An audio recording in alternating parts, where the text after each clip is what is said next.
Recording in progress.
Mute, on mute.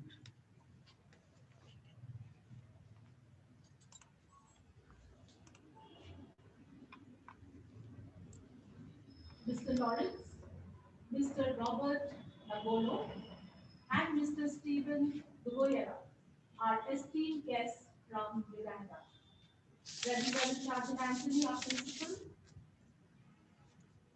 Reverend Brother Jacob, primary in charge, Miss Albania, Miss Marianne, Miss Anna, our academic coordinators, principals, teachers, and students of Montfortune institutions, principal and teachers of various sister concerns, and students of Little High School. Good morning to one and all.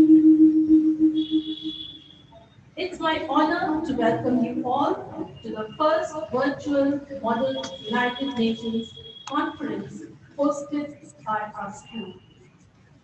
Model United Nations is an educational stimulation and academic activity in which students can learn about international relations and the working of United Nations organization. It teaches participants to research, enhance developing skills, teamwork, and acquire leadership abilities. Little Flower High School has been allotted three countries, namely Uganda, Indonesia, and Lebanon, to enact as a role model, keeping in view that these countries have been less exposed to many students. Our students will be presenting geographical, historical, socio-economic, and political aspects of these countries. I request all the participants to watch the proceedings of the conference very carefully and jot down points about these three countries. We will be conducting a quiz at the end of the conference. Participants will get a chance to win attractive prizes in the form of Amazon gift vouchers. An MUN conference is incomplete without guests from different countries participating in the conference and sharing their views with us. Our special guests today are from the country of Uganda. Mr. Lawrence is a university student. He is very happy to be part of the conference and would like to share a few aspects of his country with us. Mr. Robert Raboro is the Assistant Superintendent of Police in charge of Kanyana Police Station, Kampala. He is a very young, friendly, and approachable police officer. His hobbies are nature conservation. May I request you, sirs, to share your impressions about your country?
వస్తున్నా ఇంకా నీళ్ళు పోయకుండా అగరబత్తి ఎట్లా ముట్టు ఎండిపోయినాయి అప్పుడే నాకేందుకు నీళ్ళు పోయకుండా అగరబత్తి ఎట్లా ముట్టు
Because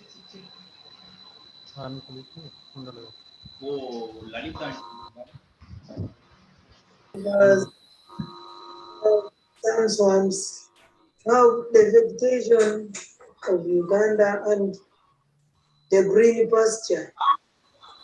Uganda, there are forests, there are some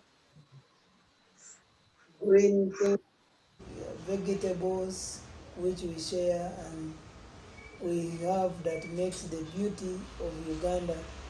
We have wild animals, we have national game parks, we have mountains, have very beautiful sceneries. As I shared with you yesterday, you saw some gorillas, you saw the elephants. I shared with you, with one of you yesterday. In Uganda, our president is His Excellency Yoweri Kaguta Museveni recently has just been elected into power again for the first time. Ugandan history, our people, the majority we are black, though we have some other intruders that came in who are whites and others half caste. So in Uganda we love people, we love very many, and that's why we have all colors, but the majority we are very black and very hospitable. We can welcome whoever comes to Uganda. We can share the little we have with our visitors. So you are most welcome to Uganda. You can come and tour our country. Our country has a lot of food. The environment is very conducive for food. We have a lot of food. We have peanuts, we have rice, we have sweet potatoes, we have matoki, we have a lot. If you come, you will see by yourselves a lot of things to share in Uganda here. And even when you see some, you may not like to go back. That's why we have very many investors. Others are local, others are international. When they come to Uganda, they don't want to go back to their mother countries because of the hospitality and the conducive environment that is in Uganda. You may not like to go back to your country.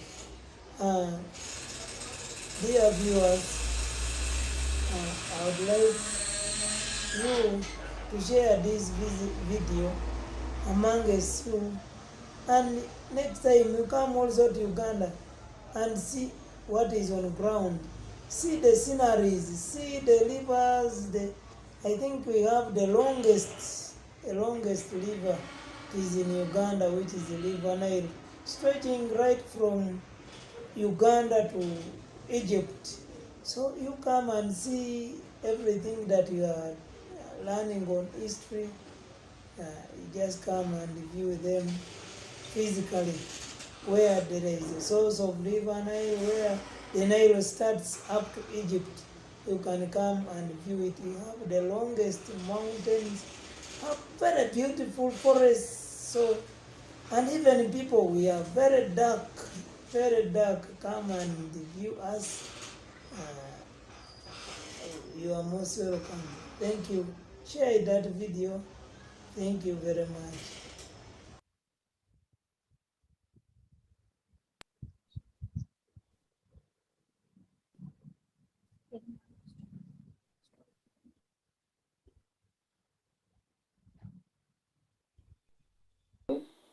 My name is Lawrence from Uganda.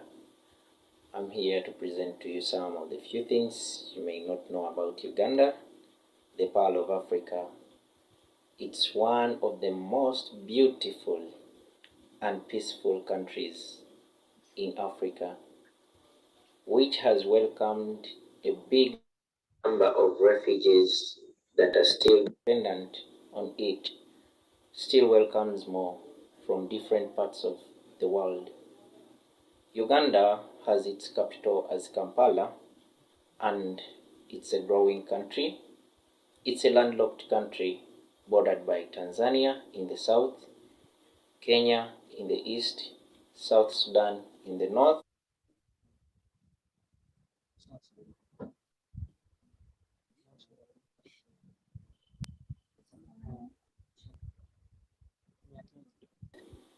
and DR Congo in the west. Uganda is one of the most beautiful countries that one would wish to visit. These are the few reasons why you would love to visit Uganda. Let me talk about our culture. We love people. First things first, people. We love all nationalities. We are a democratic country, and our best political leader, His Excellency Yoweri Kaguta Museveni, has helped us in the development of infrastructure and few other things, as you have known during his regime. Uganda has its cultural leaders. Maybe I can talk of a few like the Kabaka and other kings in different regions who are so important in the country, and we love them also, respect them, though all are under the president. One of our best foods that we love most is matoke. It is so delicious and so enticing to taste. For one to visit Uganda, he or she has to visit the matoke garden or the matoke restaurant.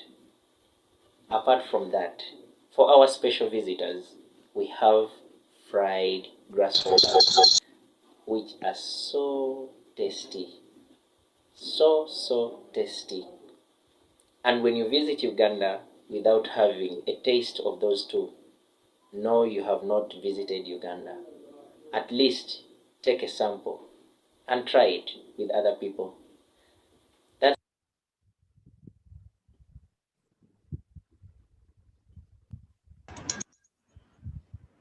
Sirs, for your valuable input about your country. Thank you, Robert Sir, for extending the invitation to all of us to visit your country. Thank you once again. Now, we shall begin with the proceedings of the Model United Nations Conference. Now I request Master Advik to take over the session. Thank you.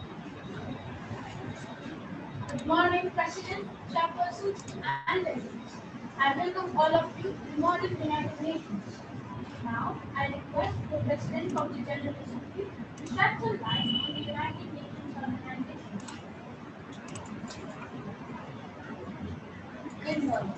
As the President of the General Assembly, it gives me immense pleasure to introduce this international forum to the delegates gathered here in this August gathering.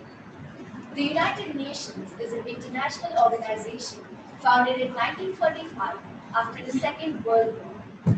The United Nations membership has extended from 51 member states in 1945 to the current 193 member states with 2 observers.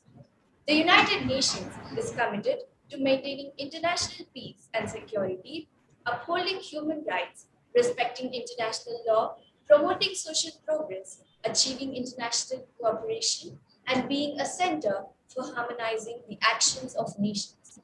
It is the world's largest, most familiar, most representative, and most powerful international organization. Unlike the League of Nations, the United Nations organization has succeeded in keeping the world distant from another world war. This is the biggest achievement of the United Nations. A number of agencies and individuals associated with the United Nations have been awarded the Nobel Peace Prize in recognition for their outstanding efforts.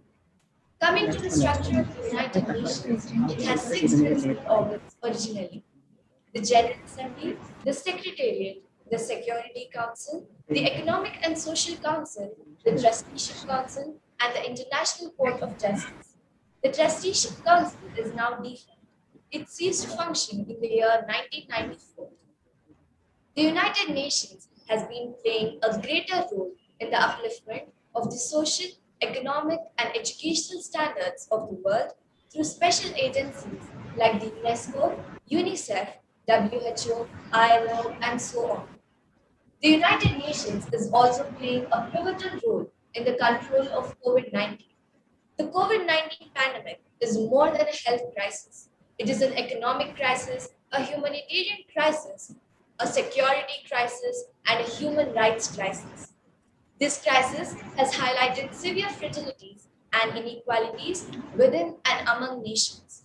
Coming out of this crisis will require a whole of society, whole of nation, and whole of the world approach driven by compassion and solidarity.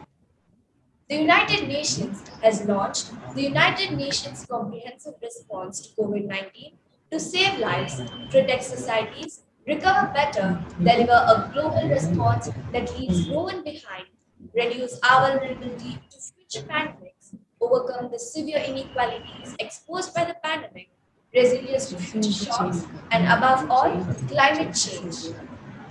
As a part of the response, the United Nations is issuing policy briefs to provide ideas to governments on how to address the consequences of this pandemic. The United Nations is the last hope of the existing world since it provides a forum at which all the nations can assemble, discuss strategies, and iron out their differences for the common good of mankind. Thank you. Thank you, Madam President. Now, I call upon the first chairperson. Good morning. I would like to throw light on Model United Nations or MUN. Model United Nations is an academic simulation of the United Nations where students play the role of the delegates from different countries and attempt to solve real-world issues with the policies and perspectives assigned for their country. By participating in MUN, your knowledge of the world will increase tremendously as you represent the country and interact with other countries. The process involves substantial research, public speaking, debating, writing skills. Students learn drafting resolutions, delivering speeches, resolving conflicts, and so on. In addition, MUN provides the first entry into international affairs and introduces students to a wide range of peace, security, human rights, and rule of law issues that are on the United Nations agenda. Model United Nations is the perfect opportunity for students to get involved, get passionate, and understand the world around us, especially during this pandemic time. It urges students to focus on healthcare and extend support to the working community culture. The language used in the session is English and the dress code is formal attire. Thank you. Thank you, Madam Chairperson. I request the second chairperson to speak about the procedure of the Model United Nations. Good morning. I would like to present the ground rules of Model United Nations. The opening of the debate. A. Roll call. Each session will begin with verifying the quorum. All the countries in alphabetical order state whether present or present and voting. B. Setting the agenda in motion. In order to put the topic area on the agenda, the motion requires to be attended. Delegates can propose the topic of their concern. The countries in order are Indonesia, Lebanon, Uganda, Pakistan, India, Cote d'Ivoire, and Indonesia. C. Drafting the resolution. The delegates required to discuss the agenda with the delegates of other countries and arrive at a resolution. Model United Nations etiquette. Make your presence known to the chair and warmly introduce yourself to other delegates. Interact with your fellow delegates. Present yourself as a really approachable person, willing to discuss other people's ideas and compromise on them. Be confident and polite. Be diplomatic and willing to compromise. Thank you. Thank you, Sir Chairperson. Now, begin with the vote. Indonesia, Present and voting. Lebanon, Present and voting. Uganda. Present and voting. There are 15 delegates here, 5 delegates representing one country. Are there any points in motion on None, Mr. Speaker. Saying none, the first order of this for countries that will be on the main speaker's list. Is there any motion on speaker's time? Yes, Mr. Speaker. Indonesia proposes that for the motion, Speaker's time be 10 minutes. Thank you, delegate. Those who wish to be on the speaker's list, please raise your placards now. Are there any motions on Indonesia? Yes, Mr. Speaker, the delegates from Indonesia, Lebanon, and Uganda wish to raise their concerns for their countries in motion. The motion is in order. Delegates from Indonesia, Ephesus, as you were the first to propose the motion, you are now the speaker. Lebanon and Uganda recognize Indonesia speaking time for 10 minutes. Indonesia, you can now have it.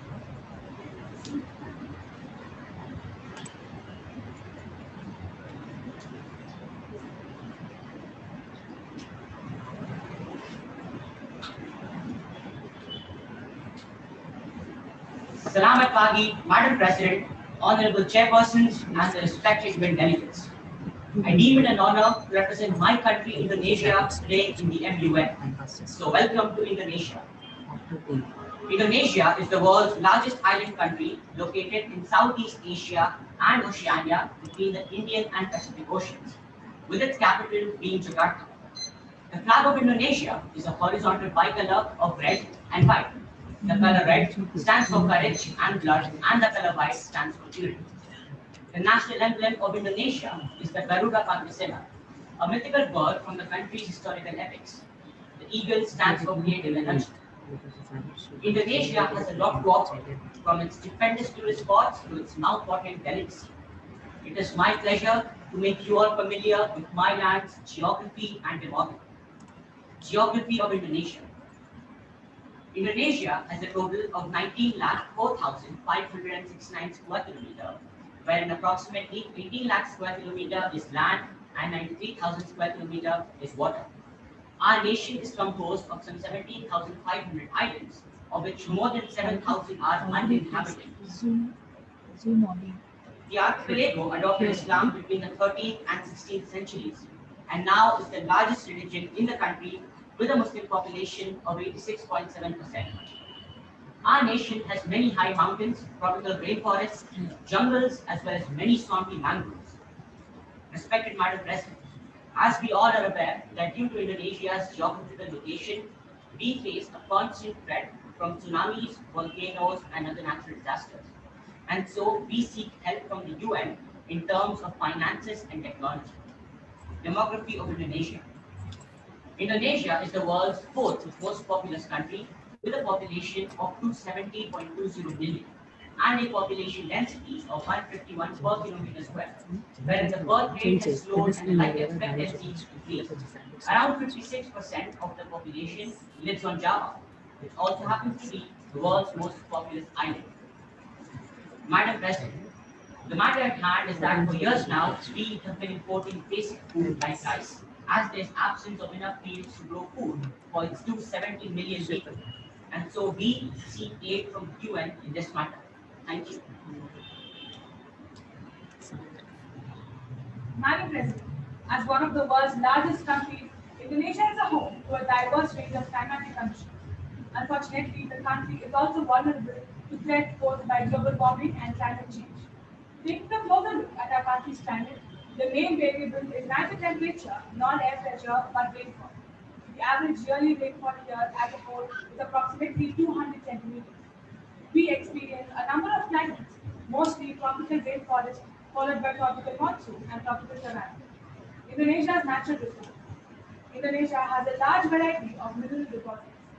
Mining, including extraction of oil and natural gas, accounts for roughly one-tenth of the country's GDP. Our country is one of the world's largest producers of tin deposits, which are found on the islands of Bangka and Singapore.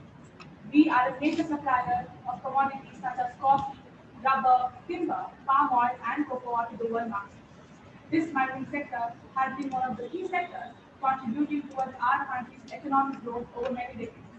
But on the other hand, it also has quite a few effects on our environment. Deforestation has been increasing and abandoned mining pits are being left. Pollution is all around and a lot of problems are being caused.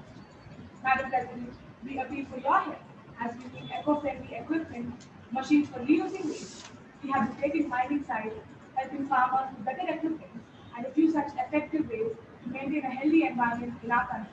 Thank you. Salamat Pagi, Madam President, Honorable Speaker, and respected UN delegates.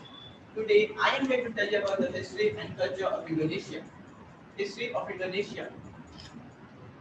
In 1602, the Dutch established the Dutch East India Company, the VOC, and took over Europe by 1610.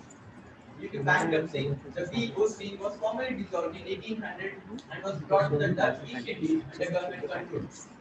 2 days after the surrender of Japan in August 1945, nationalist leader Sukarno declared independence and became the president.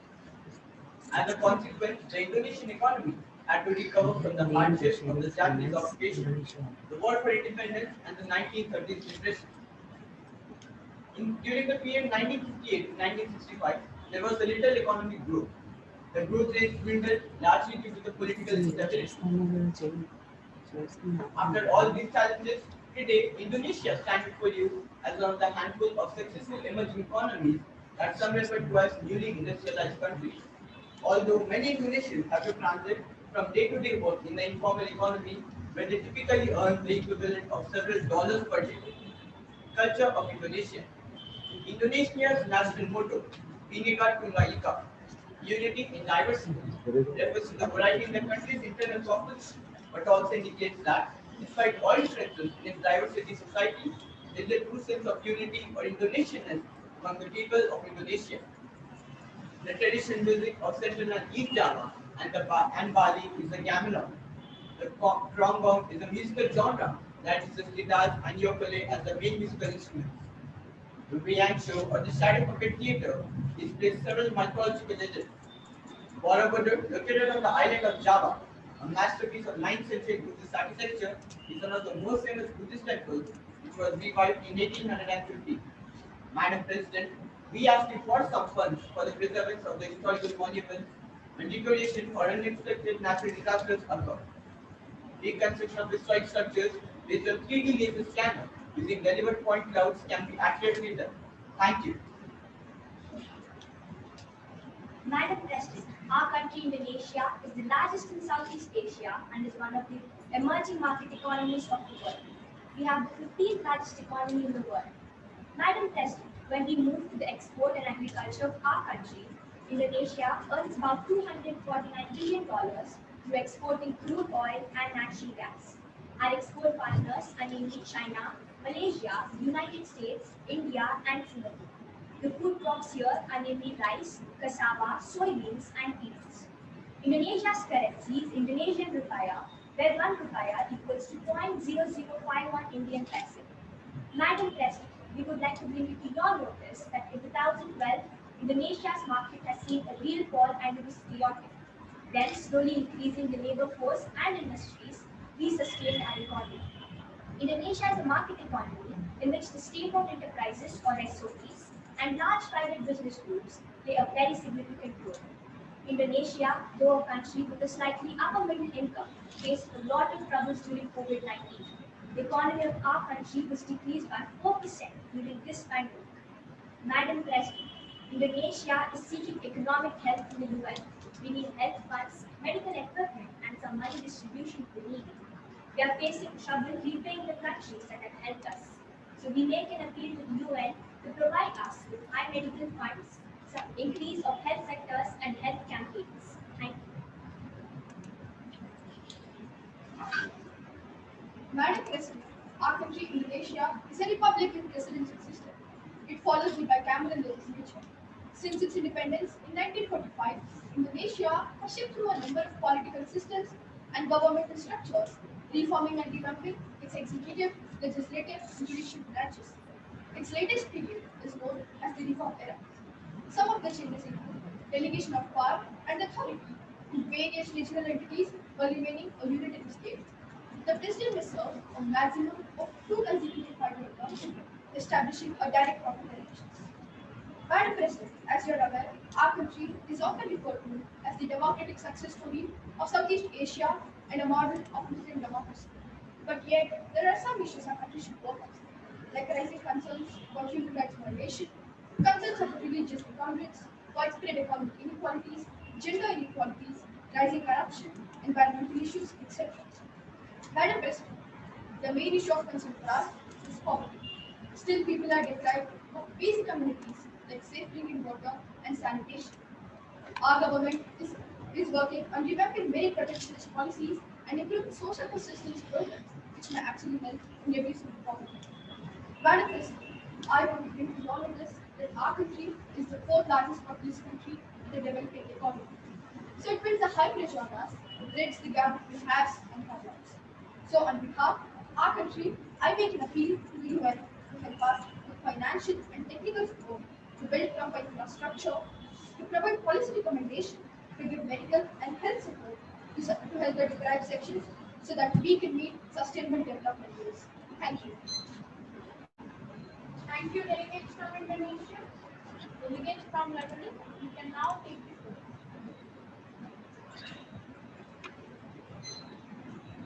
Marhaba. Sabah Al-Khair, Madam President, Honorable Chairpersons, Mr. Speaker, and respected delegates. A country popularly called as God's own country on earth, as people say that cedars were planted by God's own hands. A country that has the greatest fragment of ancient Rome outside it. Welcome to Lebanon. Lebanon is a country located in Western Asia, one of the smallest countries on Asian mainland. In total, the country has a surface area of 10,452 square kilometers, located on the eastern shore of the Mediterranean Sea, bounded north and east by Syria and went south by Israel. It consists a narrow strip of territory and is one of the smallest states with Beirut as its capital. It has rugged mountainous terrain, and the geography of Lebanon is extremely complex and varied landforms, climate, soils, and vegetation undergo some sharp and striking changes within short distances. It offers paradoxes that are complex to understand. Demographics in Lebanon is very sensitive, and one of the most salient features of Lebanon is the uneven distribution of population. No official census has ever been conducted since 1932 due to raging political imbalance. Approximately 1.8 million Lebanese people migrated to different parts of the world. Armed conflicts have ravaged the country. Madam President, Lebanon has one of the highest migration in the Arab region. Now, the current concern is that Lebanon's new aging population. The absence of official data and comprehensive statistics is an impediment for any development policy. Therefore, Lebanon stands very low in Human Development Index. Madam President, I appeal to the member nations for implementation of development policies and a few other social resources to address this need and to stabilize our country. Thank you.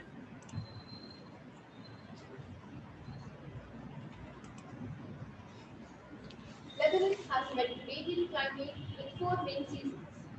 We have long, semi-hot, dry summers and cold, rainy and snowy winters. Topographical variation creates local modifications of the basic climatic pattern. Bitterly cold winds often come from southern Europe. Madam President, in the recent years, we have strengthened the efforts in oil and natural gas within our territory. Lebanon is known as the green and white zone on the shores of the Mediterranean Sea.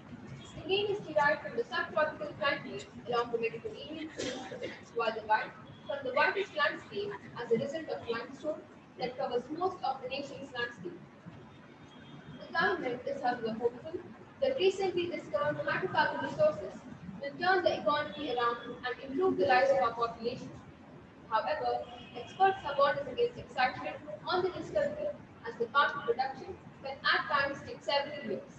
Thank you. Many empires have left their mark in Lebanon, including the Egyptians, Assyrians, the Romans, and the Crusaders. Despite being the second of the smallest countries in the Middle East, Lebanon debatably has one of the most diverse cultures.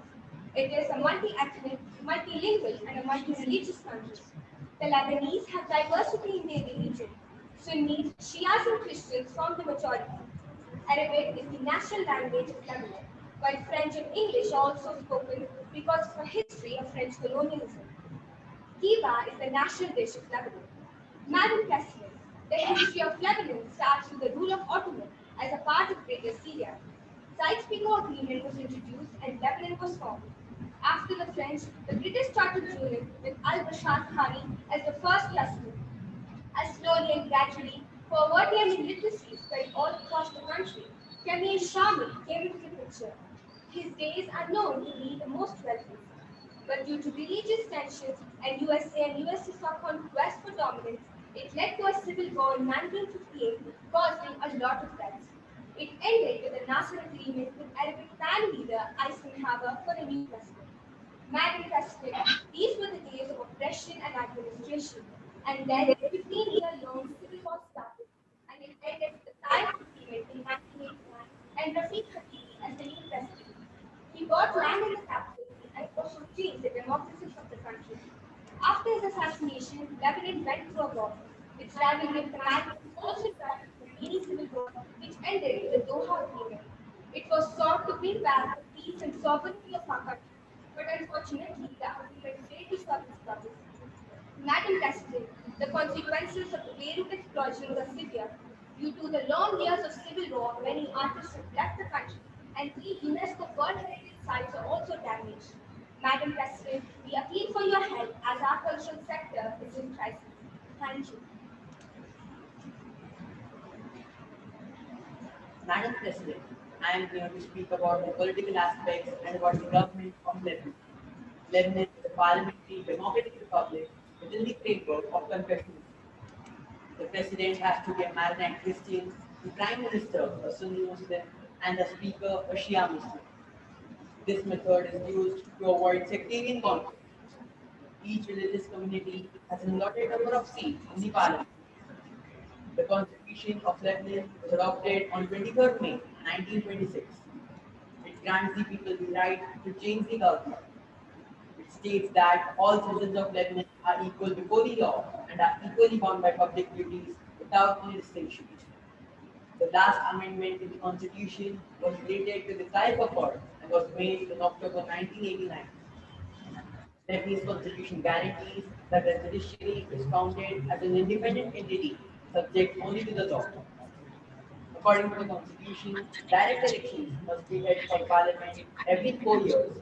But after the parliamentary election in 2009, another election wasn't held until 2018 due to war in Syria. The last presidential election was in 2016. The current president, Michel Aoun, belongs to FPN party, and the current speaker, Nevi Berry, belongs to Amal Movement party. Madam President, currently Lebanon has an unstable government. I appeal to you to look into the political crisis of Lebanon. In December 2020, Lebanon's outgoing Prime Minister Diab and three former ministers were charged with negligence over the Beirut port explosion and had to resign. It is pushed further in chaos as the recent Prime Minister, Saad Hariri, failed to form a government and resigned. After 9 months of waiting, Lebanon has neither government nor accountability. Despite Parliament passing laws in favor of the people, Lebanese women face discrimination even today. Most of the Lebanese are denied the basic rights such as education, electricity, food, and so on. Madam President, people have lost their hope and are utterly desperate.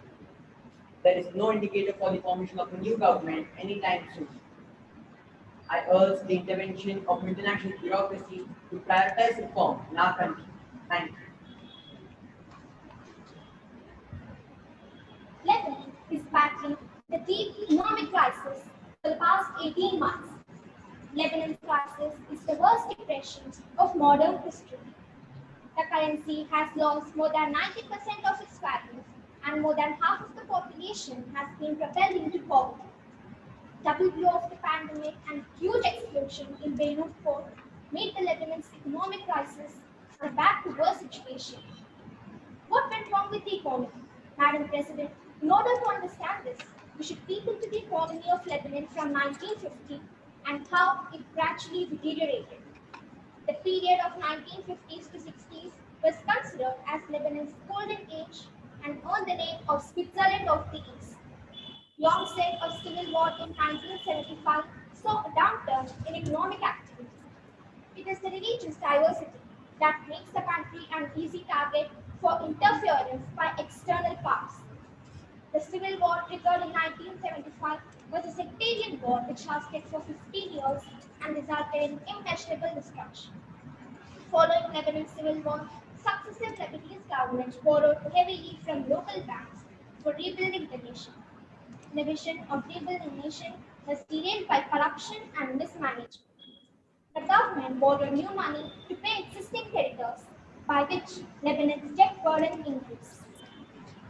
The explosion on August 4, 2020 destroyed the port of Beirut and affected country's imports.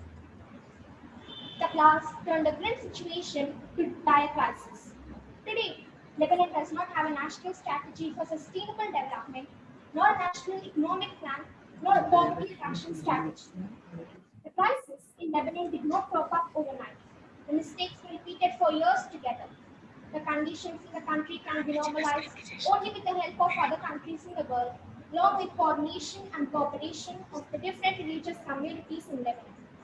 Madam President, we request for an international and independent investigation into the blast.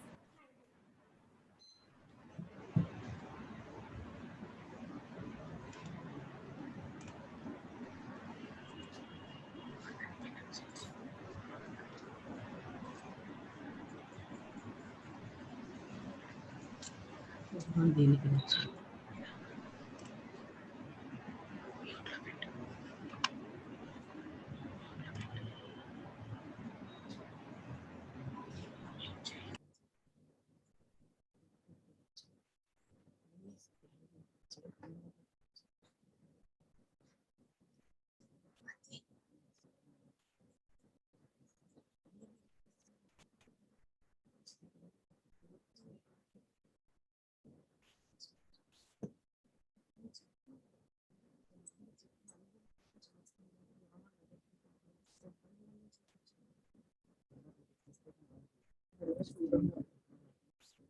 Stop sharing.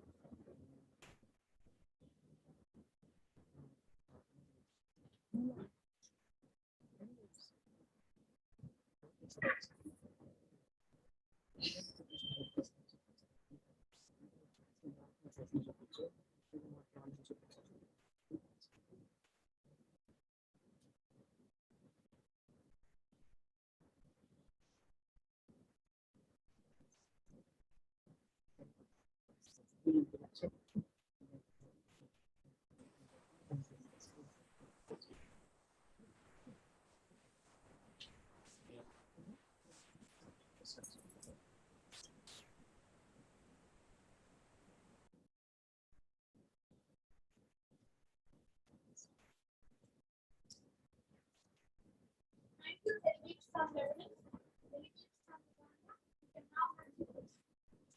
Honorable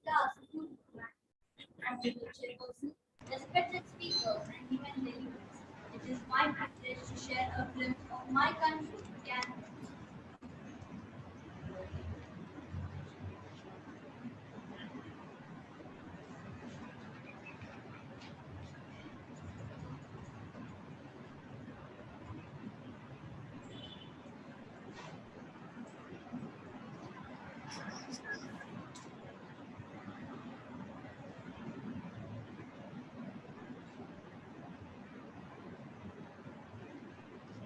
Karim Jamhuriya, Uganda. Our motto is for God and my country. The coat of arms is a symbol of our identity. The shields and spears represent the willingness of Ugandan people to defend their country. The Republic of Uganda, also known as the Pearl of Africa, carries a huge timeline that has its roots since the beginning of humankind itself. Evidence from the Paleolithic era shows humans have inhabited Uganda for at least 50,000 years. Uganda gained independence from the British on 9 October 1962. After a military coup on 26 January 1971, the dictator Idi Amin seized control of the country. After Amin's rule ended, General Yoweri Museveni, the leader of national resistance movement, took over the reins meetings of government in 1996. And since then, President Museveni has helped revitalize the country, providing political stability, a growing economy, and an improved infrastructure. He instituted a number of capitalist reforms and supported a free press. Let's take a glance at Uganda's geography and natural beauty. Uganda, a landlocked country located in eastern Africa, is bordered by South Sudan to the north, Kenya to the east, Tanzania and Rwanda to the south, and Democratic Republic of Congo to the west. The capital city Kampala is built around 7 hills, not far from the shores of Lake Victoria. The geography of our country is very diverse, consisting of volcanic hills, mountains, valleys, and lakes. Murchison Falls, also known as Kabarega Fall, is a waterfall between Lake Kyoga and Lake Albert on Victoria Island in Uganda. Uganda is endowed with many natural resources in the form of forests, minerals, lakes, and fertile soil. Thank you.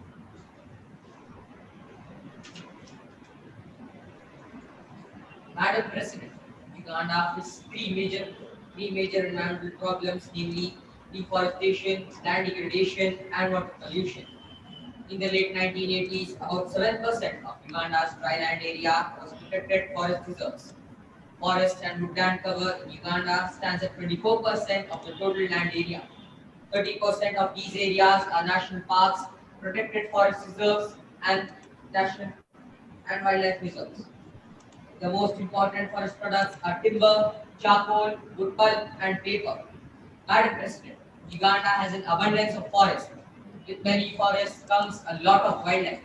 Uganda has a large population of golden monkeys, hippos, and mountain gorillas. Sadly, many of these mountain gorillas were killed due to the Ebola virus. Luckily, the government realized this in time and built sanctuaries like the Bindi Impenetrable National Park to conserve them. Over the years, Uganda's forest cover has dwindled to 3.5 million by 2005, which equates to losing two-thirds of its forest. At this rate, our country is set to lose all its forested land by the year 2050. On the brink of a growing urbanization, we are losing a lot of forest land to deforestation, which is being increasingly used for non-agricultural purposes and city expansion. This further led to soil degradation and water pollution. The National Environmental Management Authority, or NEMA, in short, in its recent report, warns that unless the situation is to be reversed, the consequences will be catastrophic. Madam President, another substantial environmental problem that stems from deforestation is land degradation, which leads to low productivity and declining food security. Poverty and land fragmentation has led to overexploitation of land with inadequate soil and water conservation practices. Madam President, I make a sincere appeal to the member nations to provide us grants and support us with technology and an action plan to preserve biodiversity, combat soil degradation, and also to a moment of hazardous waste in order to have a sustainable development. Thank you. Greetings, Madam President. I would like to throw some light on the rich culture and heritage of our country. A variety of festivals and rituals are celebrated throughout the year.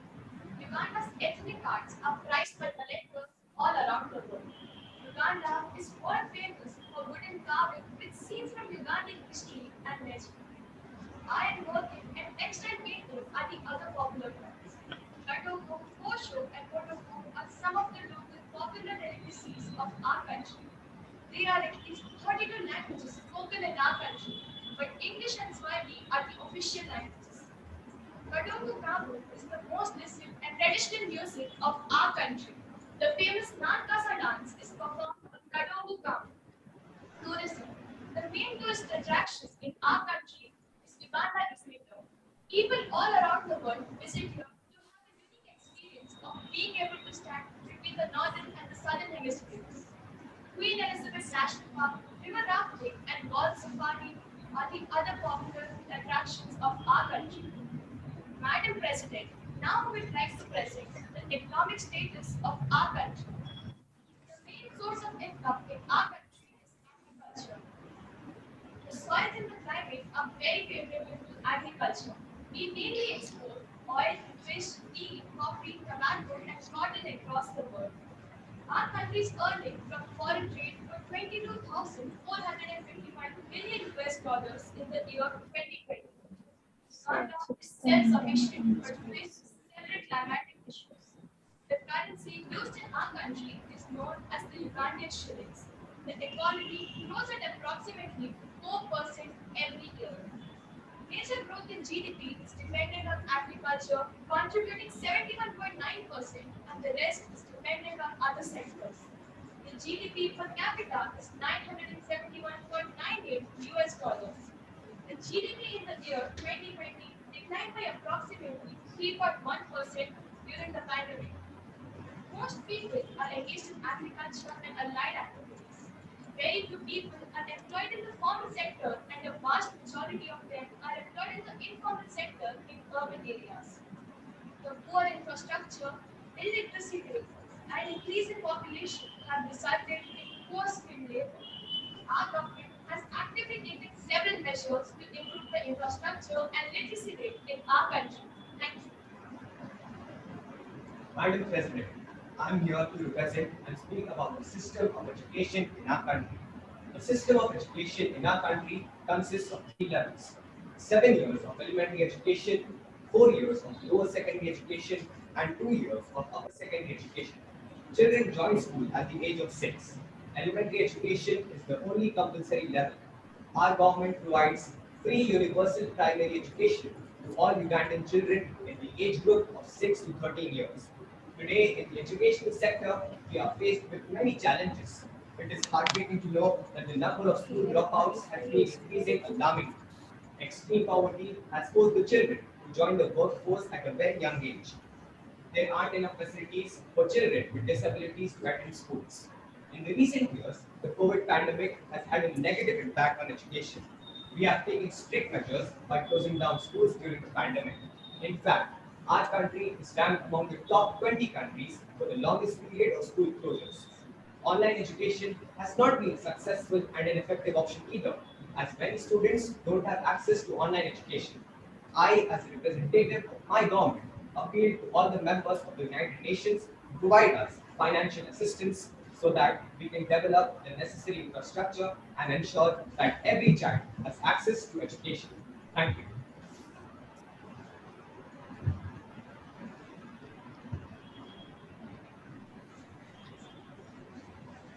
Greetings, Madam President. I am going to present a report on the employment sector. The Ugandan youth constitute 78% of the country's population. Every year, about 400,000 young Ugandans come onto the job market against 52,000 available jobs in the formal sector, which means that enough jobs are not available for the youth. Youth unemployment is a major concern as they are not skillfully employed and take up informal jobs in order to support their families. Our government has encouraged self-employment, employed young youth with decent pay, and has allocated sponsored slots in education, introduced entrepreneurship as a subject to develop skills and competencies in our youth.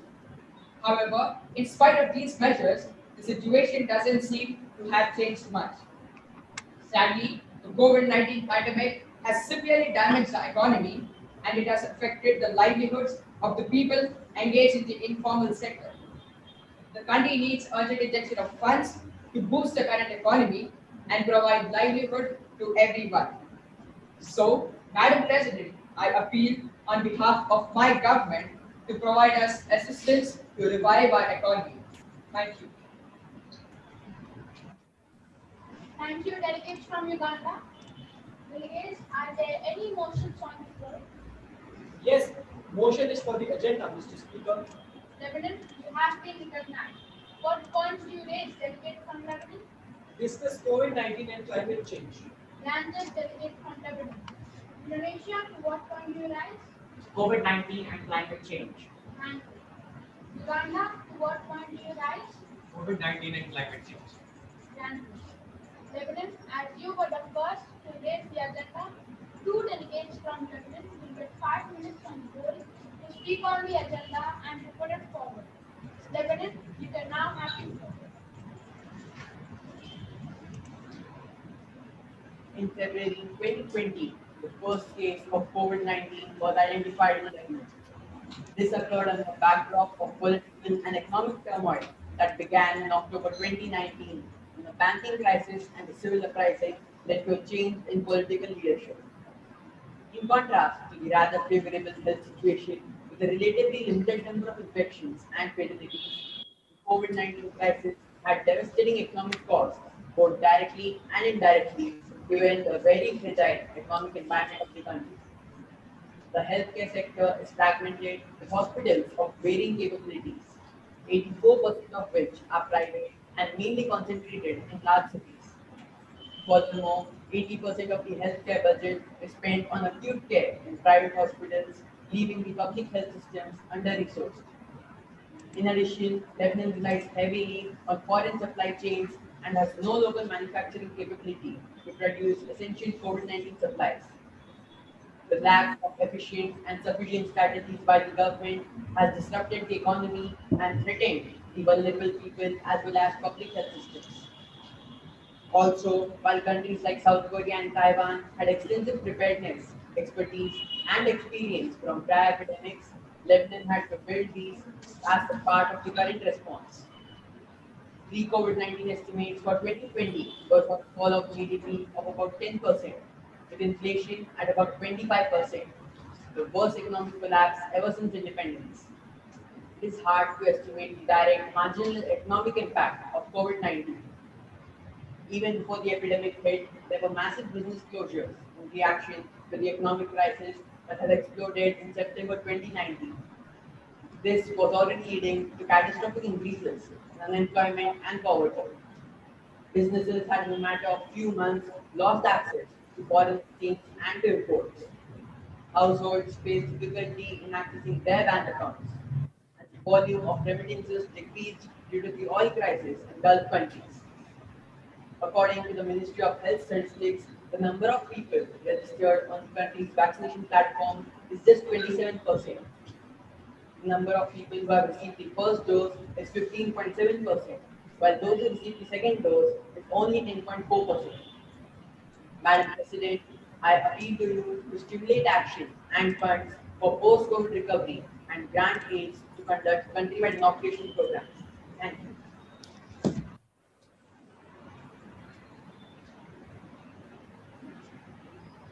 Madam President, with the current global climate change challenges, Lebanon began reading signs of changes in temperature and rainfall averages as they're on the rise. We face a number of environmental threats, including air and water pollution, risk associated with climate change, and the impact of the 2006 war in Israel. Our coastal waters are also at a high risk of accidental spills, the exploitation of underwater marine petroleum oil reserves developed in our country. Scientists are warning that pollutants in Barents air have reached concentration levels so high as to become toxic for human health. Lebanon is a highly urbanized, middle-income country with a thriving tourism industry. Over 85% of Lebanon's residents live in urban areas concentrated in our coastline, vulnerable to high temperatures, which is projected to cost $140 million in damage by 2040. The tourism industry contributes 20% to the country's GDP and is highly weather dependent and vulnerable to high temperatures. Lebanon imports most of its food, and rising world food prices, compounded by the effects of global climate change on agricultural yields, will increase the cost of guaranteeing food security. Madam President, Lebanon is the least water-scarce country in the Middle East, with an annual average rainfall exceeding 800 million cubic meters. July War 2006, the largest environmental catastrophe was the bombing of Shira Power Station, causing 15,000 tons of oil to seep into the ocean and affecting 150 kilometers of the Lebanese coastline, as well as parts of Syria's coast. Madam President, I sincerely appeal to help us with sustainable development policies to mitigate the urgent threat of climate change and make our country achieve environmental goals by 2030. Thank you. Thank you, delegates from Lebanon. Indonesia, you can have the floor. And as with Lebanon, 5 minutes will be given to the delegates.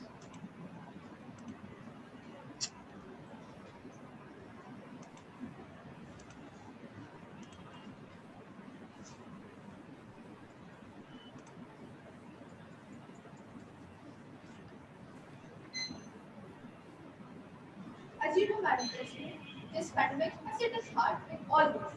Our country, Indonesia, is one of the worst hit countries with over 2.7 million cases and over 70,000 deaths. By 9 April 2020, the pandemic has spread to all 34 provinces, with Jakarta, Western Central Java at the top. Instead of implementing a nationwide lockdown, our government applied large-scale social restrictions, which was later modified into community activities restrictions enforcement. On 13 January 2021, our President Joko Widodo was vaccinated at the Presidential Palace, officially starting the Indonesia's vaccination program. Till date, over 40 million people have received their first dose, and over 16 million people have been fully vaccinated. Madam President, this pandemic also affected the economy very badly, which is falling off by 3.49% by the third quarter of the year. But our government's social assistance program is able to mitigate a potentially worse outcome. With the active strategic financial measures taken up by the government, Indonesia's economy is projected to rebound by 4.4% in 2021. Madam President, I, on behalf of Indonesia, want to thank you wholeheartedly as it is set to contribute $2 million to support Indonesia's COVID-19 response. Our government and you are working to support every aspect of Indonesia's COVID-19 response through providing timely public health messaging and combating misinformation, helping us with logistics like vaccines, oxygen cylinders, essential drugs, etc. Madam President, I want to bring to your notice that though we have received help, on behalf of my country, I place a motion requesting you to help us with more funds for providing educational support and food security for children, to support digital innovation and boost employment, and strengthen social services and healthcare provision so that we can effectively tackle this crisis. Thank you.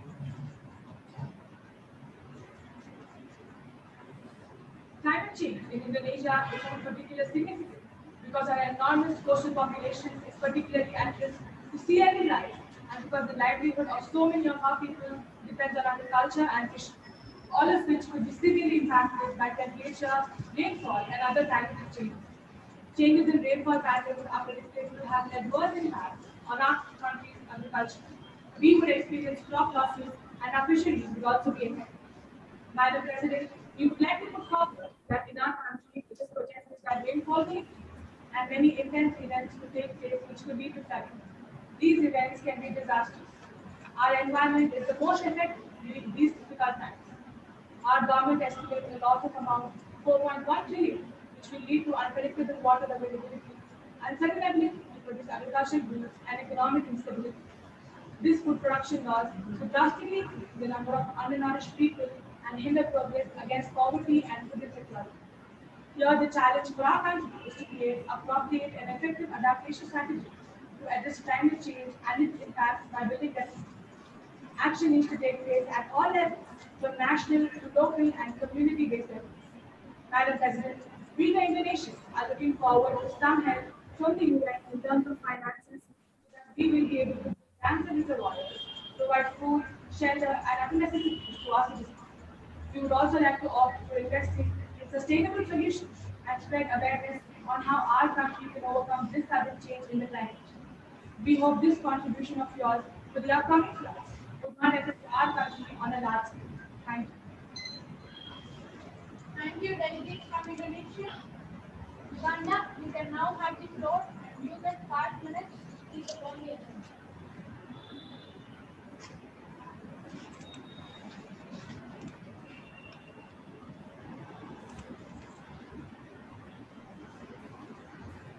Madam President, I am going to present a report on the COVID-19 management in our country. The impact of COVID-19 pandemic has fully disrupted every aspect of our socio-economic life. On March 27, 2020, when the first positive case was registered, our government took preemptive steps by imposing a strict lockdown. Madam President, our country's response to the pandemic has been one of the strictest in Africa. The informal sector in the urban areas were hit hard due to the lockdown. The government took care of the most vulnerable people and started food distribution. But we could not continue the lockdown for long as we ran out of money. We also opened our borders to Kenya and Tanzania.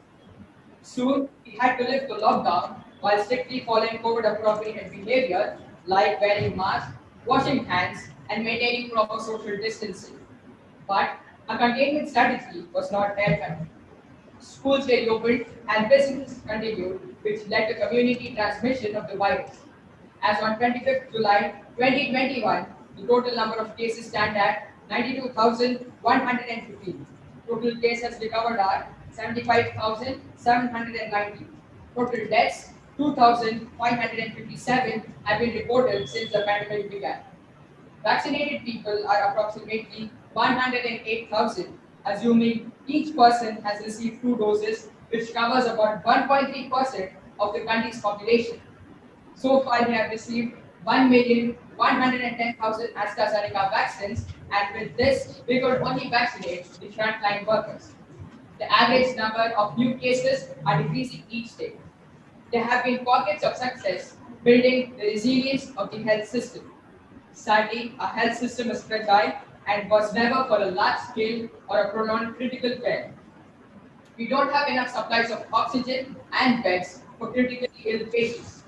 The private sector has stepped into support, but it's expensive and many families can't afford it. Madam President, our government has approved administering the Covidex, an indigenous herbal treatment to treat symptoms of COVID-19, as we had no choice because drugs authorized for emergency use in the developed countries are not available in our country. However, Covidex is not approved by the World Health Organization.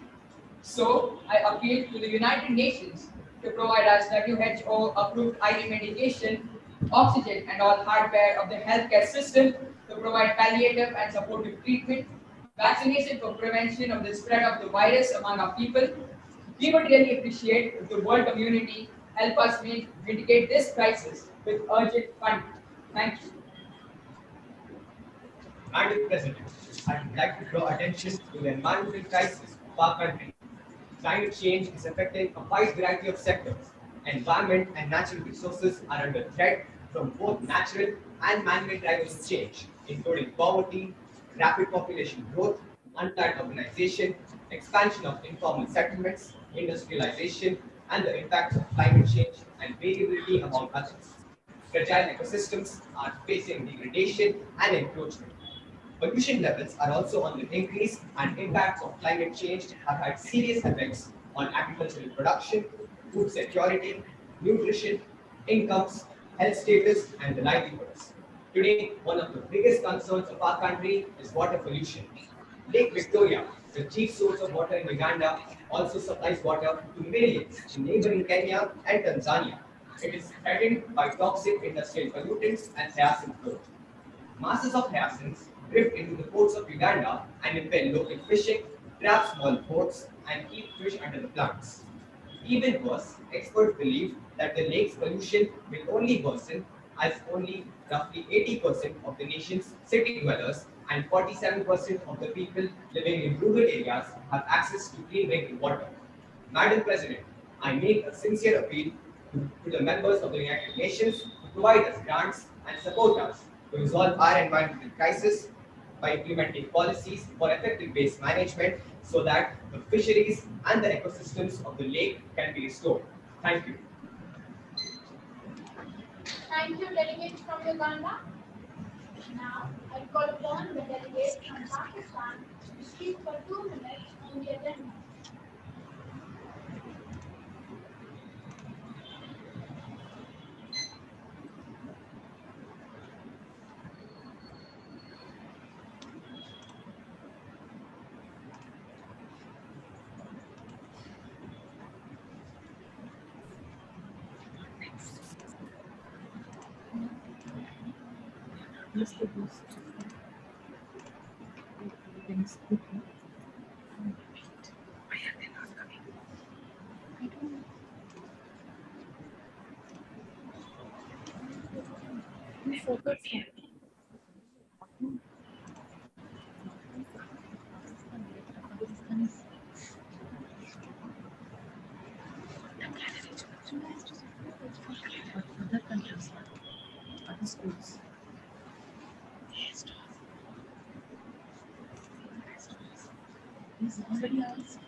call upon the delegate from Pakistan to speak on the agenda for 2 minutes.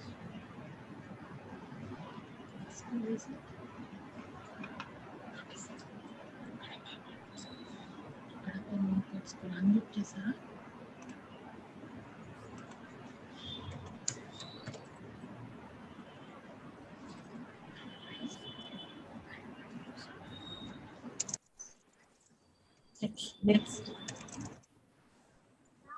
Call upon the delegate from India to speak on the agenda for 2 minutes.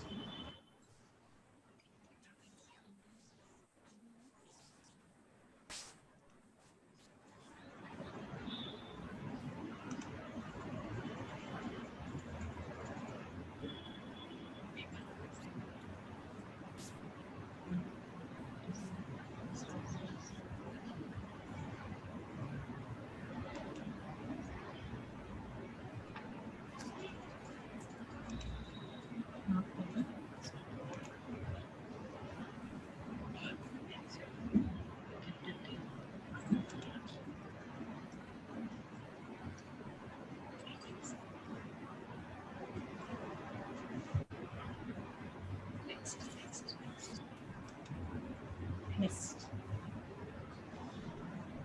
I call upon the delegate from Cote d'Ivoire to speak on the agenda for 2 minutes.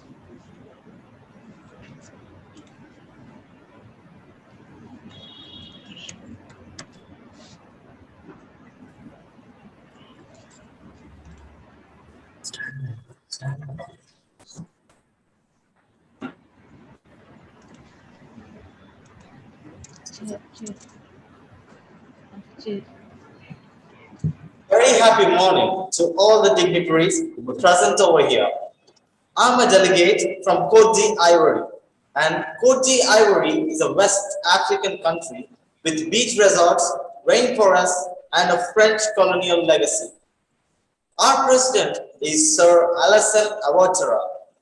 According to the survey of July 2018, the highest recorded temperature in our country is 45.7 degrees Celsius, and least temperature recorded was 4.7 degrees Celsius. The climate of Ivory Coast is generally warm and humid, ranging from equatorial in the southern coast to tropical in the middle and semi-arid in the far north. There are 3 seasons in our country: warm and dry, that is from November to March; hot and dry, from March to May; and hot and wet, from June to October. Hotter average temperatures, far more inconsistent rainfall, and rising sea levels are already being observed in our country. The Ivory Coast is largely market-based and depends heavily on the agricultural sector. By the survey of 2019, my country's population is 2.57 crores, and almost 70% of the Ivorian people are engaged in some form of the agricultural activities. And we are very much blessed that our country has highest number of farmers, and we are honored to have them in our country. In my country, as per the records of years before COVID-19, the pollution levels were very high, and pure air percentage was 10.53%. But after the COVID-19 effect, my country's air was filtered and its air pollution dropped to a very low level.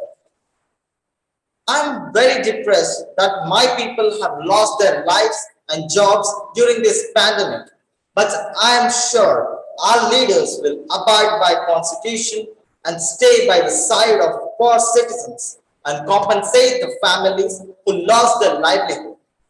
Let's all stay together and pray for our Mother Earth to get rid of this deadly virus. Let us now glance a short video of my country.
Thank you everyone for your patient listening.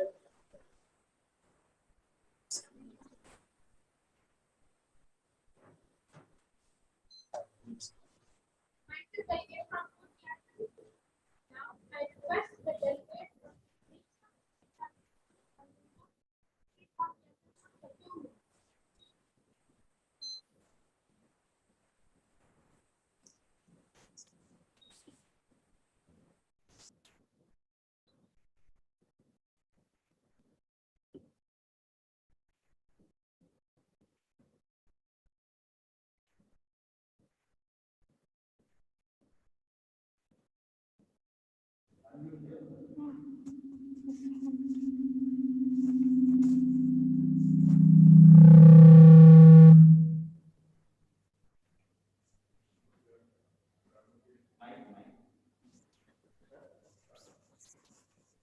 I'm from St. Alphonsus High School.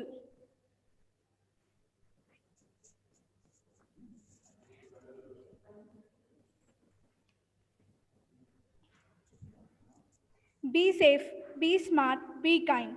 Rightly said by Dr. Tedros Adhanom, Director General of World Health Organization. Honorable Madam President, Speaker and Chairman, and my dear fellow delegates, a very good morning.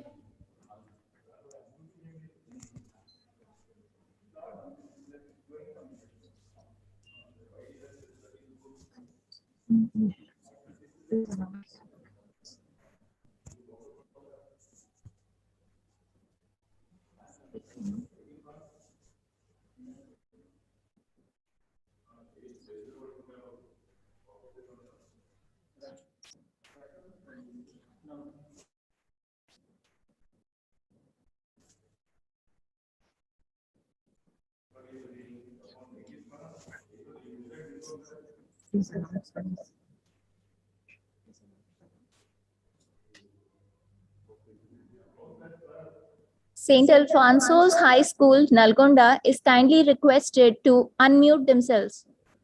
Sir, they're saying to unmute us. They're saying to unmute. Here, Amit is coming. Here, it's You can sit and unmuted. speak. Sit.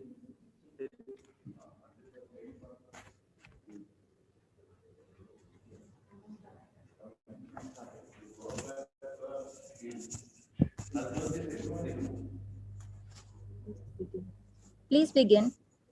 Yeah.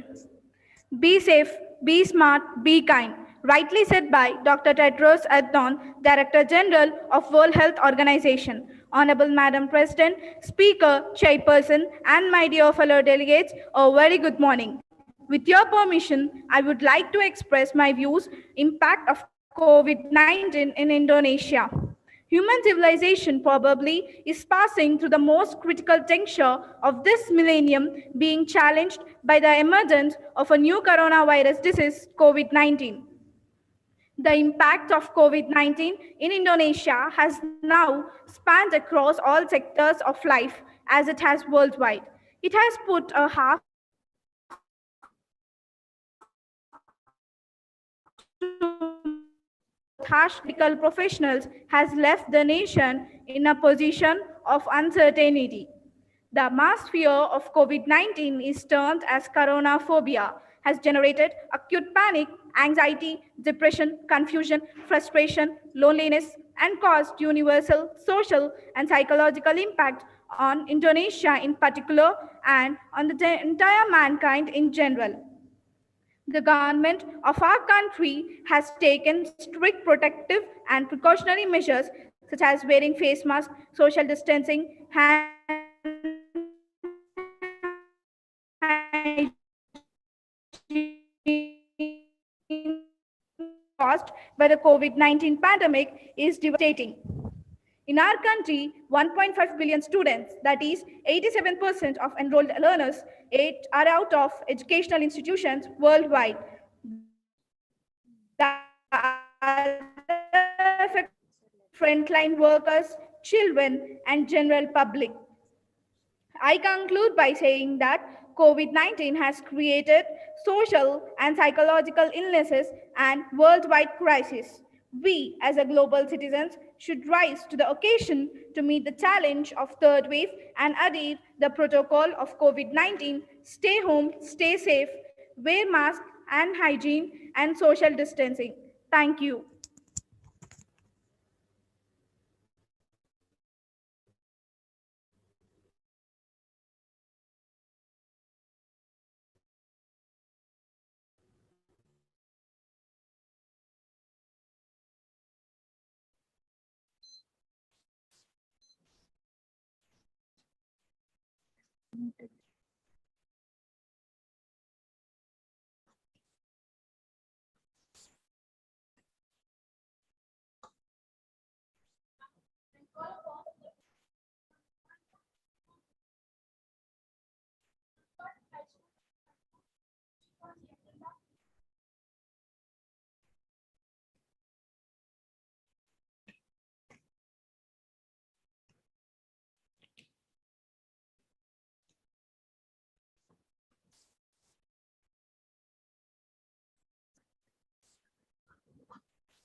Montfort School, Kadapa. Are you there in the meeting? Please speak up.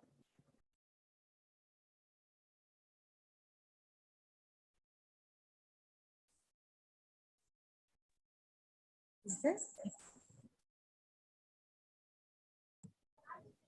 Good morning, the Honorable.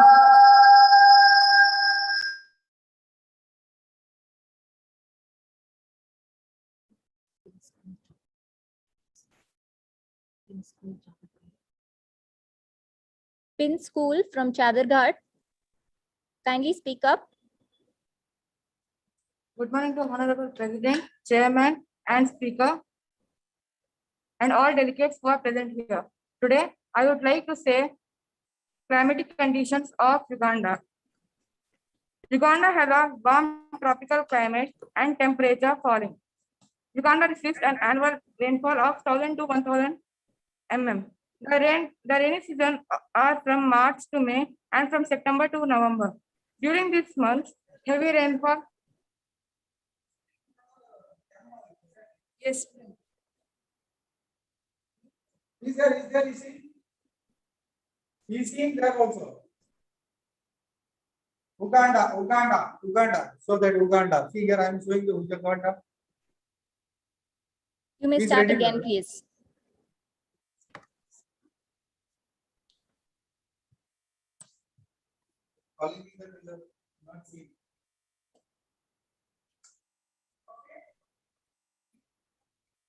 Please begin. Good morning to Honorable President, Chairman, and Speaker, and delegates who are present here. Today, I would like to speak the climatic conditions of Uganda. Uganda has a warm tropical climate with temperature falling in the 25 to 29 degrees Celsius. The months from December to February are the hottest, but even during the seasons, the evening can be chilly with temperatures. Uganda receives an annual rainfall of 1,000 mm to 1,500 mm. The rainy season are from March to May and from September to November. The capital of Uganda is Kampala. Uganda is an African country composed by the equator, whose climate is migrated by altitude. In fact, much of the country is occupied by a plateau, which has an altitude ranging from 1,000 to 1,500 meters. Here, the climate is presently warm with average temperature ranging between 20 degrees and 25 degrees. An annual falling ranging year are little. However, there is a warm period from December to March. Thank you.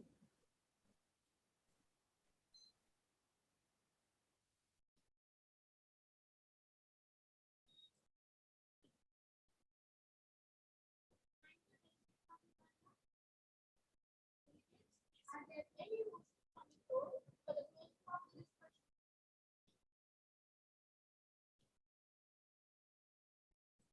Yes, Mr. Speaker.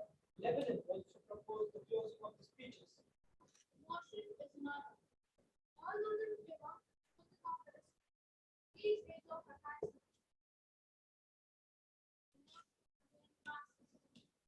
Are there any points of the motion? Yes, Mr. Speaker.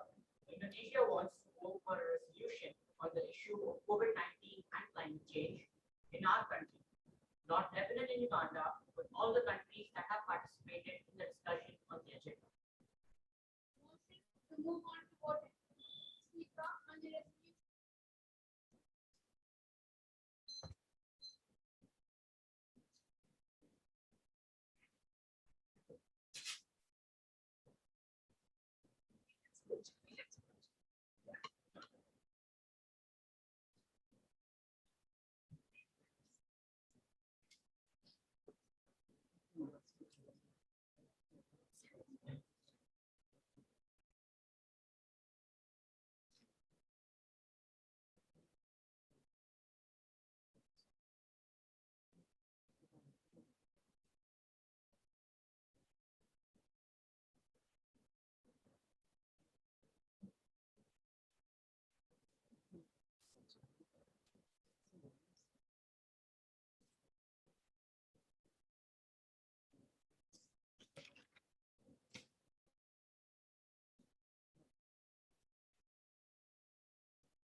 The motion has been acknowledged. All countries have resolved mutual cooperation and have appealed to the international community to support combat the COVID-19. Now, putting the motion.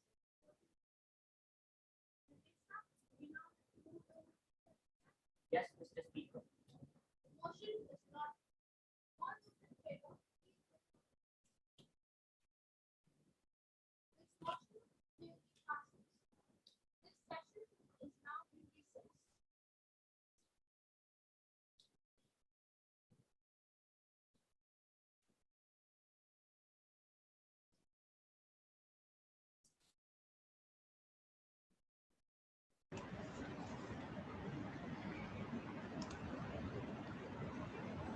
We are honored to have in our midst Mr. Stephen Morera, a doctor from Uganda working in UK. May I request you, sir, to share a few aspects about our country.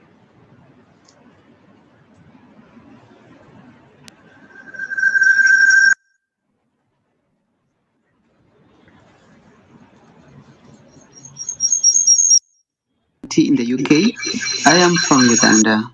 Nice to meet you. I'm happy to share with you about my country, Uganda. Feel free to listen in. Uganda is a landlocked country that forms part of East Africa. It got its independence in 1962 as it was a British protectorate, and now it's a member of the Commonwealth. Its current president is Yoweri Kaguta Museveni. Uganda has a total population of over 45 million people. It's a very welcoming country where people are free-spirited. They welcome everyone. It's very lovely. Uganda is also the source of the Nile, which is known as the longest river in Africa, and it goes from Lake Victoria through Sudan, Egypt, up to the north of Africa. It is also a country that is known to have the equator, which divides the world into the northern hemisphere and the southern hemisphere. Uganda has developed much of its sectors: education, health, economy. When we talk about education, there are more of the good schools in urban areas. We have very big schools like the Aga Khan, Kampala Parents, Victoria, where people go for education. There are also schools in the rural areas which serve most of the underdeveloped regions, and children use different means to reach these schools. The weather in Uganda is very tropical. We have a season of rain and a season of sunshine. There is no winter, there is no snow in Uganda. The economic activities in Uganda are many, but most of the people engage in farming. They grow both cash crops and food crops. Among the cash crops grown include vanilla, coffee, and cotton, as well as tea. Uganda is one of the leading countries in East Africa in export of coffee.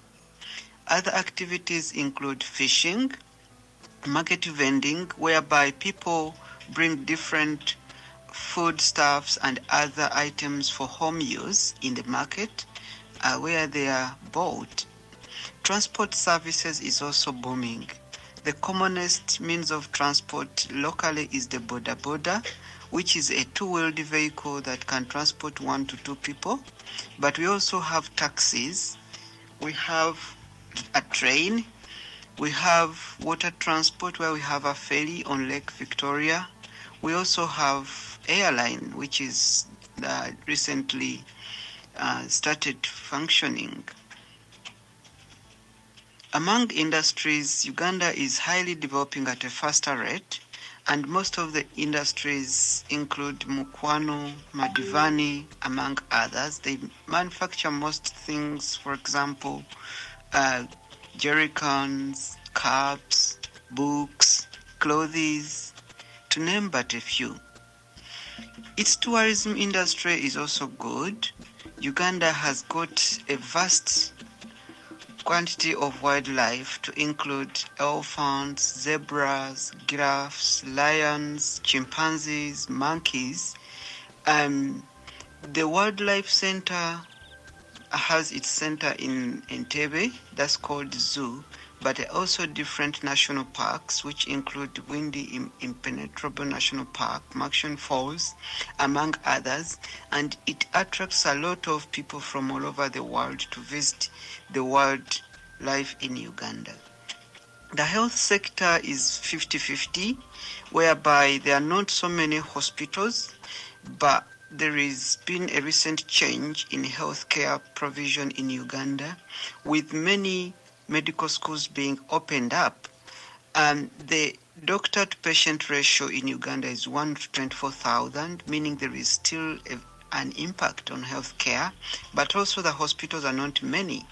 The main hospital being Mulago National Referral Hospital, but we have other regional hospitals across the country. For example, Masaka Regional Referral Hospital, Lila Regional Referral Hospital, we have Lacho Hospital, we have Gulu Hospital. So all these and other private hospitals like Nakasero, Kampala Hospital, Case Medical Care, International Hospital Kampala, all these provide healthcare services. In the rural areas, we have more of the health center settings. Usually we have from health center to health center 3 and health center 4. In health center 2, you won't find a doctor. In health center 3, you can find a clinical officer. And in health center 4, it's more of a sub-district level with a medical doctor manning the hospital. Lots of immunizations happen mainly in health centers, but they also happen in hospital. So Uganda takes a key role in looking after the children. Food is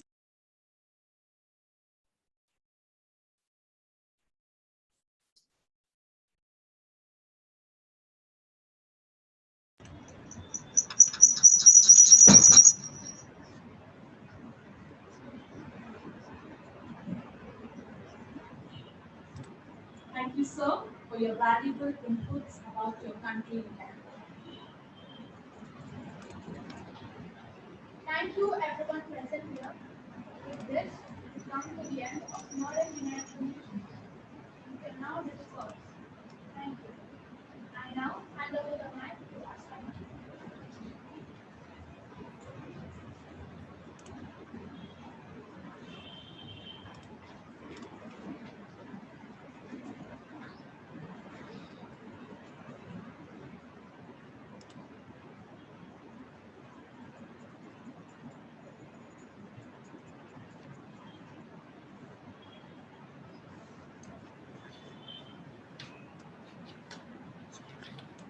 Brian Herbert said, and I quote, "The capacity to learn is a gift.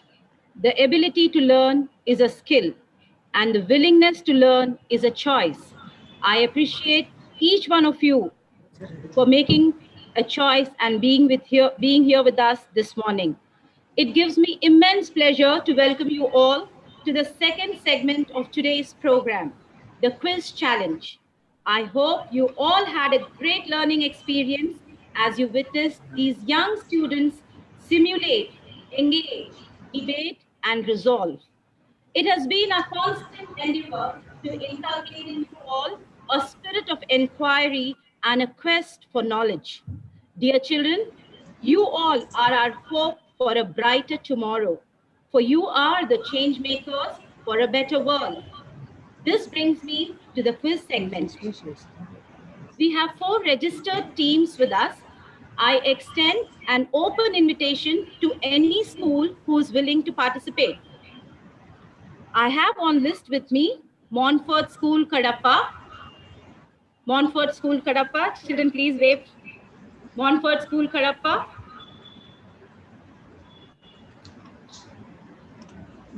St. Montfort Twin School, Hyderabad. Yes, madam. Yes, madam. Yes, madam. Yes, ma'am. Montfort School, Nalgonda. Yes, ma'am. St. Montfort High School, Nalgonda.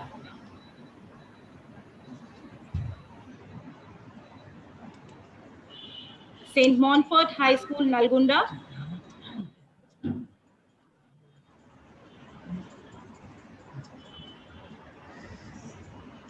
Is there any other school who'll accept this open invitation? I see St. Gabriel's also here. Ma'am, shower guard.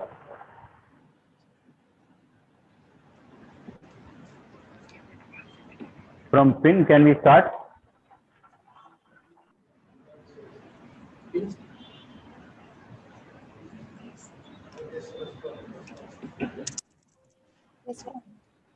All right, we begin this quiz with 4 participants. Each participating team will have a direct question. No past questions. The time limit for answering each question is 6 seconds. Every right answer will fetch you 5 marks. So all set, children, please be ready to win exciting gift vouchers. Round number 1.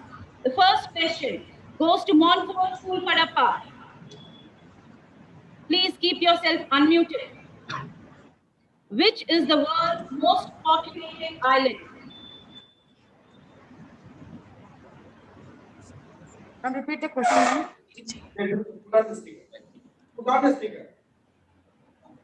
Please be louder. And repeat the question.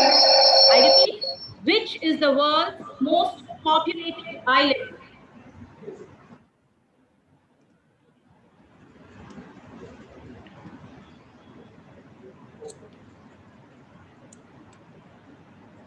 Time up. We move to the next question. The answer was Java.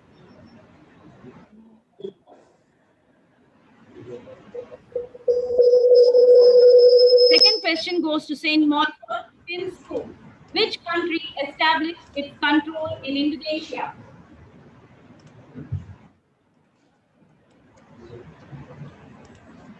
Pin School.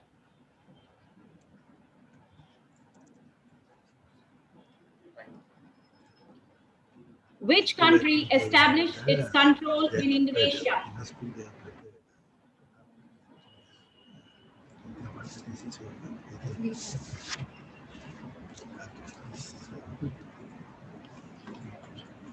We move to Montfort School, Nalgonda. What is the motto of Indonesia? Of Indonesia.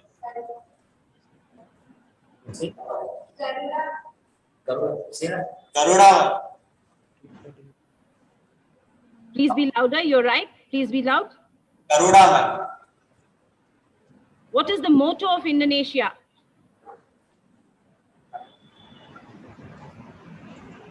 For our God and for our country. It's a good guess, but sorry, that's the wrong answer. It's unity in diversity. For our God and for our country is motto of Uganda, I think. We move to the next question. The next team is St. Alphonsus High School, Nalgonda.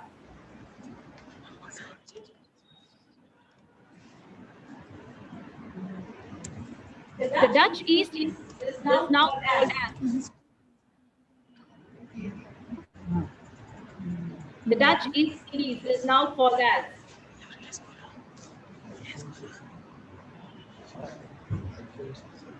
Netherlands.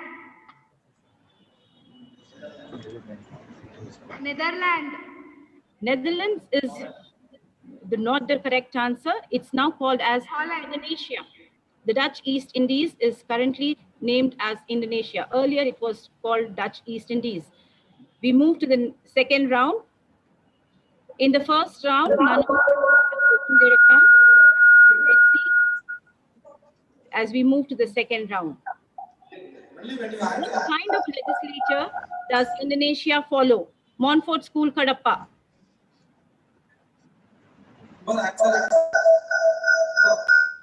Montfort School, Kadapa, what kind of legislature does Indonesia follow? Parliamentary. Okay, I give it to you. I give it to you. That's the correct answer. Next question goes to St. Montfort Pin School. What is the latest period of Indonesia known as?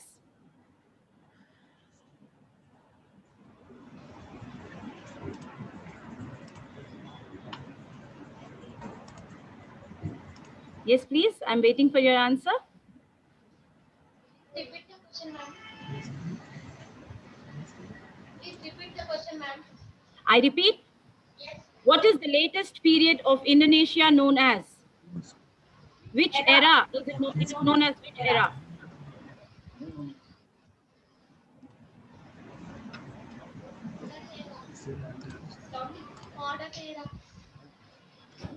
Okay. We move to Montfort School, Nalgonda. Montfort School, Nalgonda. Which sea is to the west of Lebanon? Name the sea that is to the west of Lebanon. Mediterranean Sea. Mediterranean. I give that to you. Good answer. We have 5 marks for Montfort School, Nalgonda. Very good student. St. Alphonsus High School, Nalgonda. Which tree in Lebanon is the national symbol and pride of Lebanon? Which tree in Lebanon is its national symbol and pride?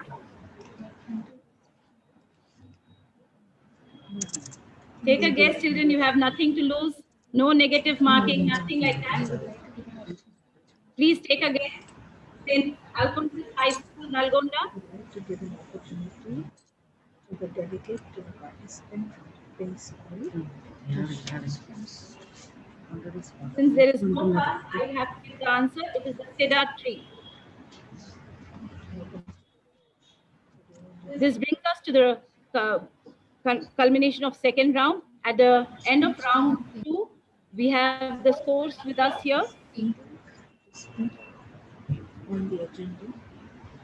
Team 1, Montfort School Kadapa, has 5 marks. Team 2 is yet to open its account. 3, Montfort School Nalgonda, 5 points. And the rest 2 teams are yet to open the account. Since both the teams are at 5, we have a tiebreaker question. You have to unmute and keep yourself ready. How many countries border Lebanon? How many countries border Lebanon? Name them. 2 countries. Yes, please give me the names. Montfort School.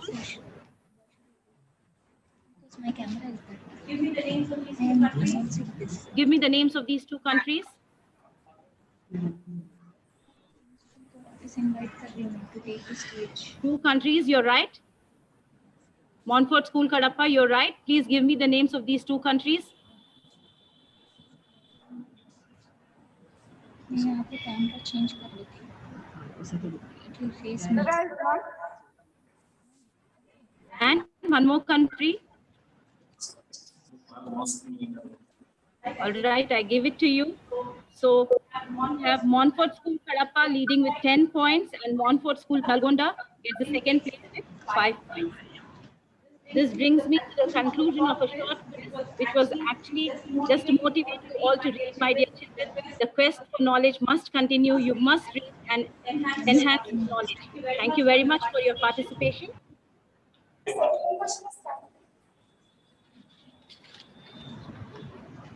If you're not willing to learn, no one can help you. If you're determined to learn, no one can stop you. Creating a number of learning opportunities for one and all is Reverend Brother Shajan Anthony, our principal, who believes that learning must go on. Reverend Brother has been instrumental in initiating several online competitions and events so that continuous learning takes place, which is a very much prerequisite for this modern world. May I now invite Reverend Brother Shajan Anthony, our principal, to address this August gathering.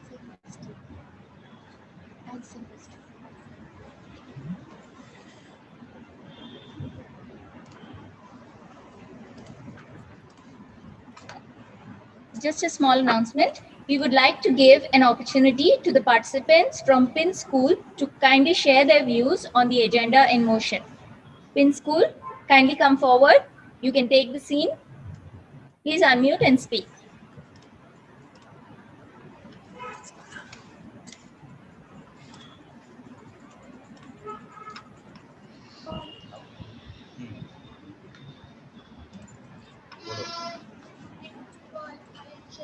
Kindly unmute.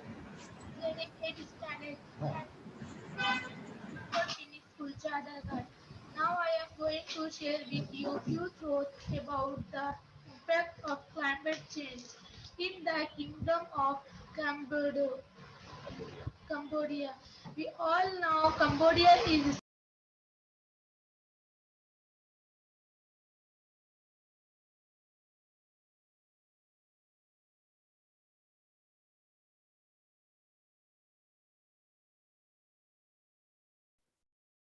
You are on mute again. Please check.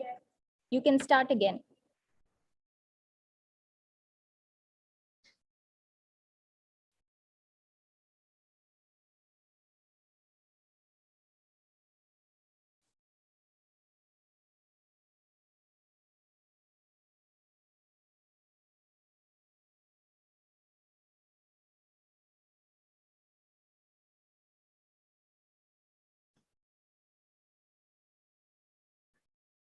Please unmute.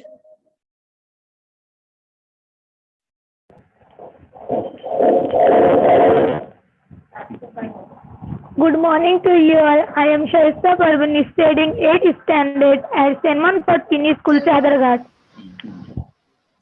Now I am going to share share with you a few thoughts about the impact of of climate change in the in the kingdom kingdom of of Cambodia. Cambodia. We all All know now Cambodia is a small country country near near Thailand. Thailand. It It is a is a Southeast Asian country known for rich heritage sites like Angkor Wat Temple. The climate of country is tropical and hot all year round. as every country wanted to in- increase their GDP. Cambodia too wanted to increase their GDP, so the country increased harmony and agriculture to produce made the crops in the traditional way. The country began to cut the size of their forest and converted it into farmland land to meet the target. In beginning, it helped them in abundance, but as the national resources reduced, the country began to face the brunt of their art. The increased heat caused various health issues among the people. The sudden floods, droughts and insect outbreaks destroyed the crops and damaged their livelihood. The increased number of wildfire caused damage to their ecosystem and the declining water supply from the national rivers and reduced agriculture yield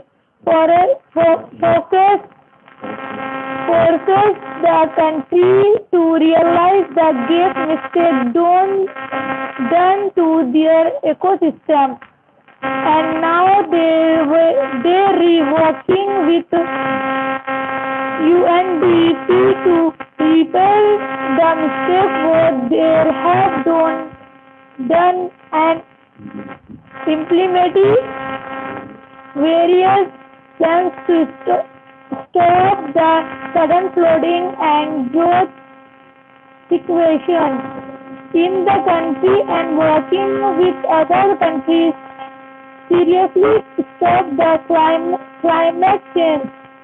Thanks to one and all for this opportunity. Wear mask and use sanitizer to avoid COVID. Thank you. Thank you, delegates from Pin School, for sharing your views. Over to you, brother.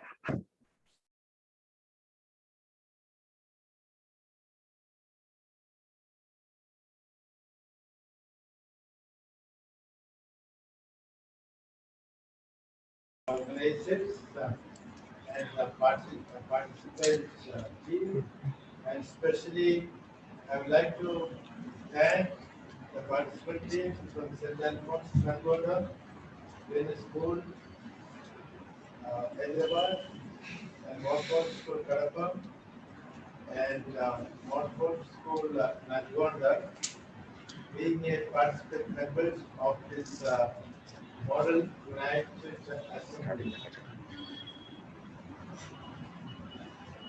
I congratulate Madam President, congratulate the chairperson, congratulate the speakers, congratulate the delegates of Indonesia, Uganda, and Lebanon.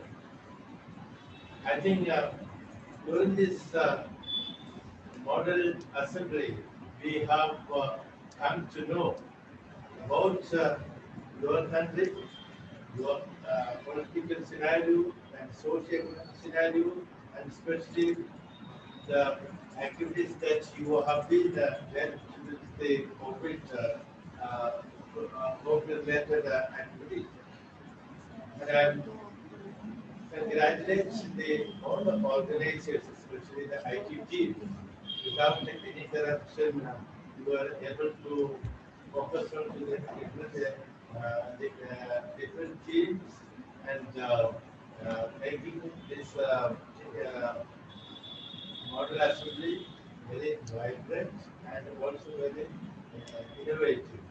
Also, I congratulate the staff teachers who have been associated with the children from preparing for all these days. And also congratulate all the delegates for your perseverance and patience with this particular time YouTube channels and made this model assembly as one of the innovative one.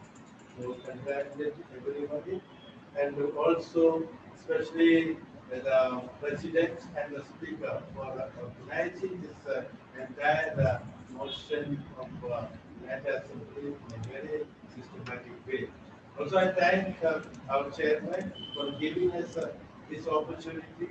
And although we have started from our degree college from this year, these schools have taken it and giving us this opportunity, this platform, and we hope this platform will give us an opportunity and more and more delegates, and this one of the district delegates, we hope they will enter see to they make sure that we enter the United Assembly and fight for our country. Thank you.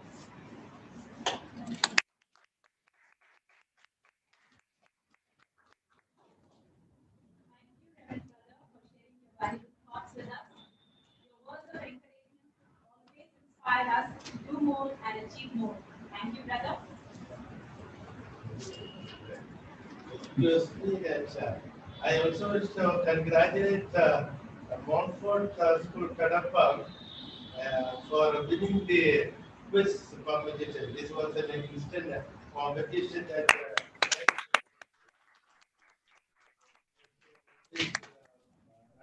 from Montfort School.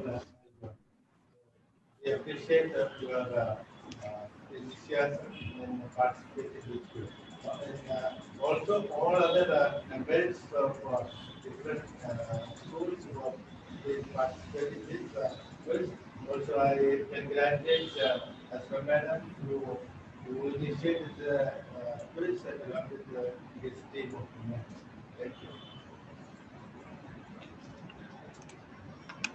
Thank you, brother, for providing us this rich platform and newer opportunities to explore possibilities. On this note, I invite Mustafa Ahmad, school pupil leader, to propose the vote of thanks.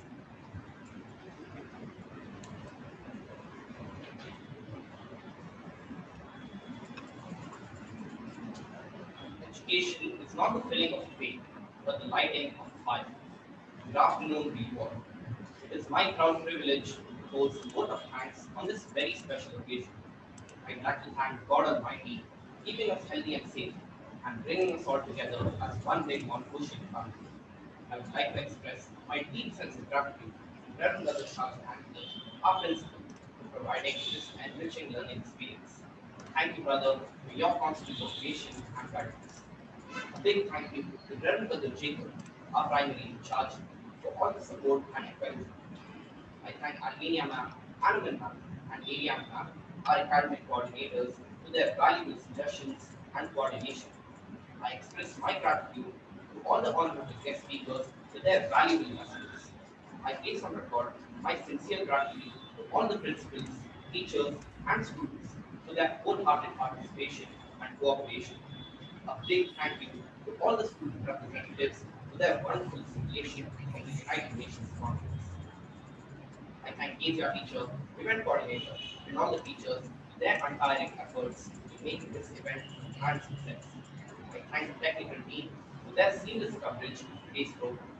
Thank you all once again.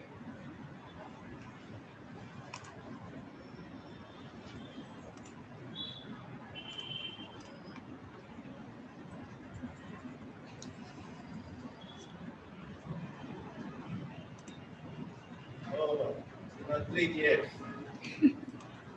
Those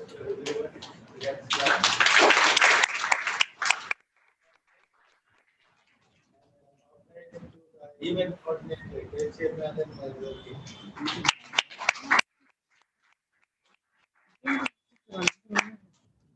Also, recognized especially the IT team.